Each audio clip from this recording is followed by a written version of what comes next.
Subscribe कीजिए इस channel को और घंटी का बटन दबाइए लेटेस्ट वीडियो देखने के लिए। ओजे चारही खंड के पोखरिया जाला उमरला जाय। ओजे चारही खंड के पोखरिया जाला उमरला जाय। ओजे पहिरू कौन बाबू धोतिया चालू अरघ के बेर। ओजे पहिरू कौने बाबू धोतिया चालू अरघ के बेर।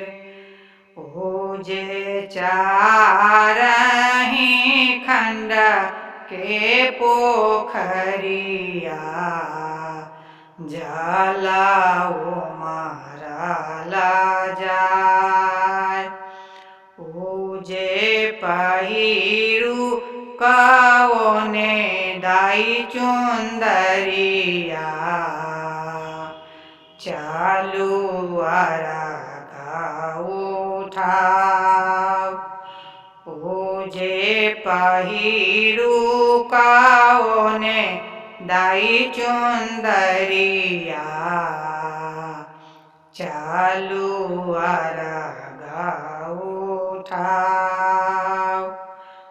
ओजे चारही खंड के पोखरिया जाला उमरला जाय।